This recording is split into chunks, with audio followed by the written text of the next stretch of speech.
Praise God. ఈరోజు నిత్యుడగు తండ్రి, దీని గురించి కొన్ని వివరాలు తెలుసుకుందాం. నిత్యుడగు తండ్రి అనే విషయం గురించి కొన్ని విషయాలు తెలుసుకుందాం. నిత్యుడగు తండ్రి, ఎవర్ లాస్టింగ్ ఫాదర్ అనేది పరిశుద్ధ గ్రంథంలోని యెషయా 9వ అధ్యాయం 6వ ప్రవచనంలో యేసుక్రీస్తుకి ఇవ్వబడిన ఒక ప్రధాన నామం. ఈ పదం తరతరాలుగా ఉండేవాడు, అంతము లేనివాడు, అంతము లేని తండ్రి,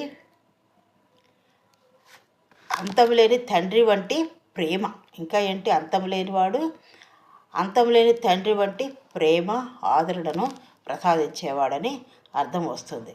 ఆయన శాశ్వతమైన దేవుడని, తన పిల్లలను నిత్యం కాపాడేవాడని ఈ పదం సూచిస్తుంది. యెషయా ప్రవక్త యేసు జననం గురించి చెబుతూ ఆయనను ఆశ్చర్యకరుడు, ఆలోచనకర్త, బలవంతుడైన దేవుడు, నిత్యుడగు తండ్రి, సమాధానకర్త యొక్క అధిపతి అని పిలిచాడు.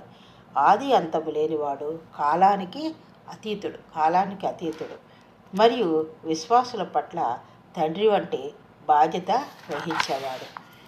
ఈ నామం క్రీస్తు యొక్క దైవత్వాన్ని, ఆయన యందున్న ప్రేమను, ఆయనకు మన యందున్న ప్రేమను, విశ్వాస పాత్రతను నిన్న నేడు నిరంతరం అని తెలియచేస్తుంది. కేథలిక్ గ్రంథంలో దీన్ని అంతం లేని పితరుడు అని కూడా పేర్కొంటారు.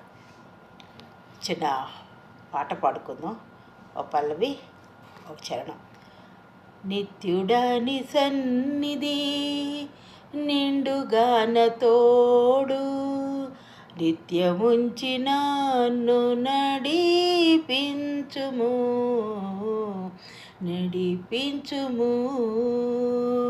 నిత్యుడాని సన్నిధి నిండుగాన తోడు, నిత్యముంచి నన్ను నడిపించుము.